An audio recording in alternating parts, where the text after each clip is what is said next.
the Columbia Daily Tribune's Courtside View basketball webcast. This is Tribune sports editor Joe Walljasper, along with Tribune basketball beat writer Steve Valentik.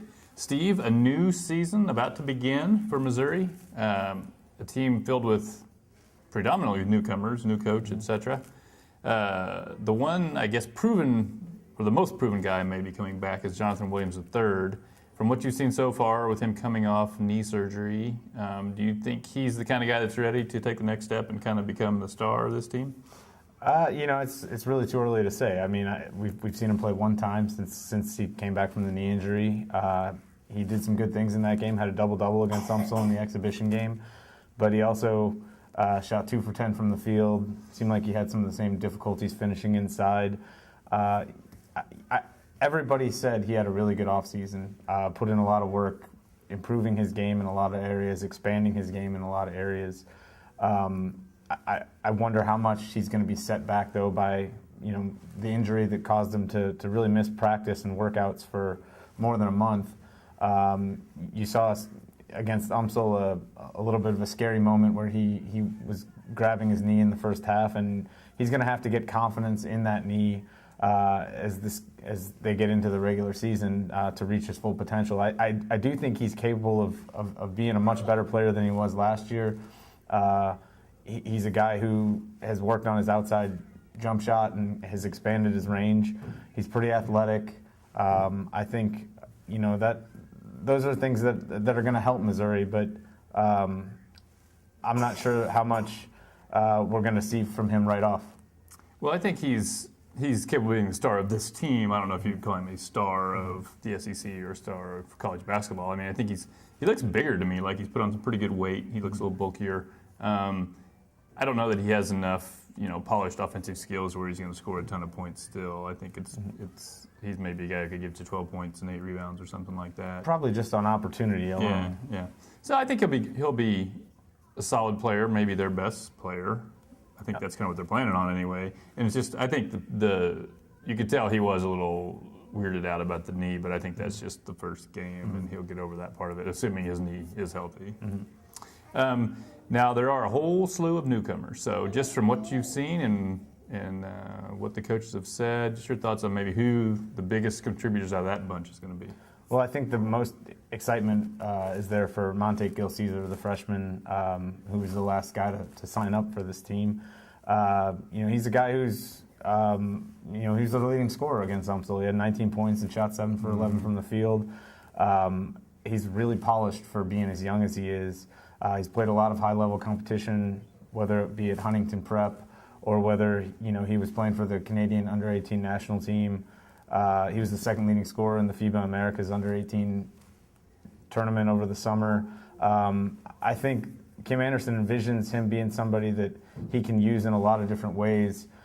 You saw him against UMSL posting up because they felt like they had a mismatch there that he could exploit. I think he's versatile that way. He's made a 3 in each of the exhibition games. I don't know that he's a great shooter at this point, but I think he's a capable guy where you can't just leave him alone on the perimeter, and I think he's got some post-up game.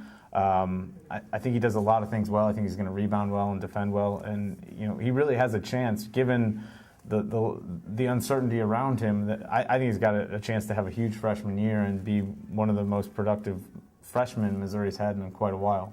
Although probably not a one and done type guy. No, I don't think so. I think probably a 2 or 3 year guy, but certainly a guy who will make his mark this year. And then as far as other newcomers, I think you look at the oldest guy on the team, Keith Schamberger, who's a graduate transfer from Hawaii. This is somebody that Missouri really needed, was a steady floor leader. In his college career, he has 401 assists and 167, I think, turnovers. It's a really good ratio. And we've seen that from him in 2 exhibition games. He's had 10 assists and no turnovers in 2 exhibition games. I think he's going to be a steady presence for Missouri on the floor. I think he's a pretty good defender. He's had 5 steals in the 2 exhibition games and will be solid. He's scored before in his college career, whether it be at San Jose State, where he was averaging about 12 points a game, or last year at Hawaii, he averaged about 9, which, those are big numbers based on this roster. But he's never been an efficient offensive player, shooter anyway.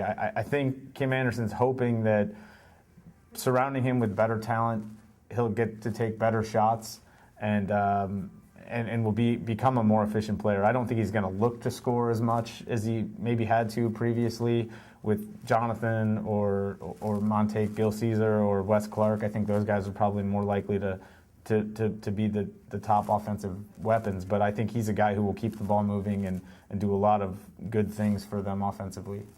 And he's probably, I think people maybe after last year would have assumed that Wes Clark was the point guard. Do you think they maybe look a little better with Schamberger running the point and Wes playing the two guard? I think probably. I think the big thing is they're going to have both those guys on the floor at the same time. And I think Wes is, a capable point guard as well. I mean, I think he's gotten better from last year. He had 4 assists and no turnovers against Dumpsel. He also scored the ball really well against William Jewell.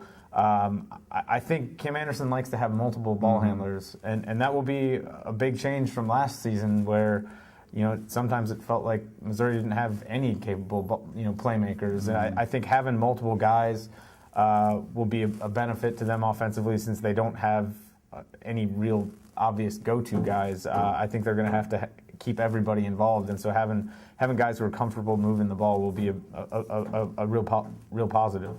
Now, with Gil-Caesar, we were kind of talking the other day at the Umsel game. Do we think he's Missouri's best freshman since when? And you kind of had to go back a while.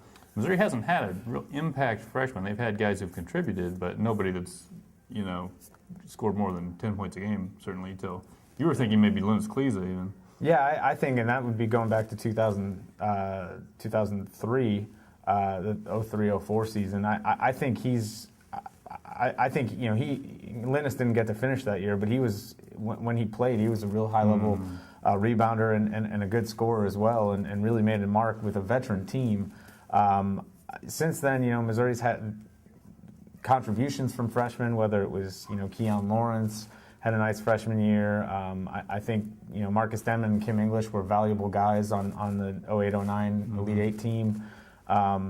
But they haven't had a guy that they leaned on as much as I really envisioned them leaning on Gil-Caesar this year, and so I do think he's got a chance to put up Kliese type numbers at least, and maybe even going back to Kareem Rush.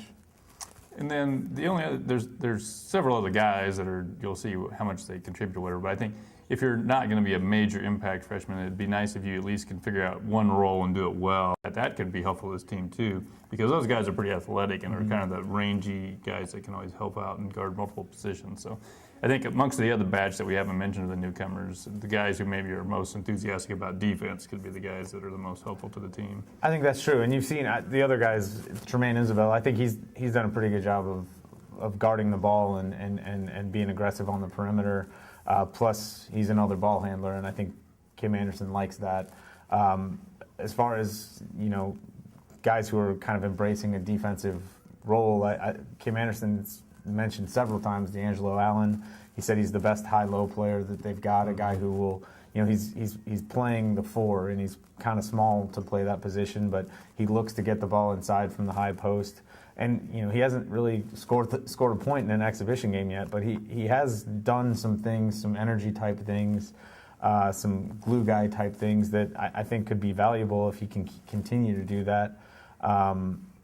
It's been a while, I really think, since Missouri had a real good glue guy. I really think, you could argue that Matt Pressey had that role on the 11-12 team, Frank Haith's first season. A guy like a Keith Ramsey? But I think you really probably have to go back to a guy like a Keith Ramsey or, a Zaire Taylor and JT Tiller on that, 2010-11 team. 09-10 team. That team really got by on those kind of guys because they didn't have a real established star. D'Angelo Allen, that can be very valuable if he continues to provide those sorts of contributions. And lastly, just big picture, what do you think a realistic expectation is for this team? What sort of record can they do, maybe how they could do in the SEC? I think you're looking at, you're having a good season if you win 17, 18, 19 games in the regular season and are in the middle of the pack in the SEC. I think they've got some things working against them in that, they play a tougher non-conference schedule than they did a year ago. They have for since Quinn Snyder's era, I think. Yeah, they're guaranteed to play a game against number 2 Arizona. They're guaranteed to play a game on the road against number 19 Oklahoma. You got the bragging rights game. You got Oklahoma State. You got Xavier coming to Columbia. You've got 2 more games in the Maui Invitational that won't be easy. Oklahoma State and Kansas City. Oklahoma State and Kansas City. I think they could. It's not hard to picture them being about 9-4 or 8-5 going into league play. And then you look at last year's team with some really potent offensive players. Went 9-9 in the SEC. I think the league's a little better, and I think Missouri's conference schedule is a little bit more challenging in that they have to play Kentucky twice, they have to play Arkansas twice, and I think Arkansas looks like it could be or should be the 3rd best team in this league. And then they have to play Florida, and on the one hand, it's that game's in Columbia. On the other hand, if you're going to lose to Florida, no matter where you play them, you'd rather it be a road game. So I don't think it's an easy schedule by any stretch, and so I think people should temper expectations a bit. I think if this team can be in the middle of the pack in the league and getting better as the year goes on, I think this season will be a success. Yeah, I just went through the schedule in about a grand total of 48 seconds and had them down for about 16-14. So I think if they were a couple games over 500, that would be okay. And if anything beyond that, if you can squeeze into a CBI Classic or whatever in the postseason his first year, that'd be good. And with all these young guys, I do think looking forward in a couple of years, they could have a decent team, maybe get back to NCAA tournaments. But I think this year would be asking quite a bit. Yeah, I mean, I think that's the way people should be approaching this year is let's see what these young guys can do and how they can start to develop because most of the core of this team should be coming back for next season. They only have 2 seniors on the roster.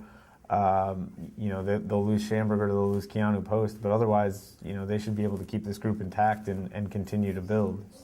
Okay, well, tune in again next week. We will discuss Missouri's first 2 games of the season and look forward to their trip to Maui.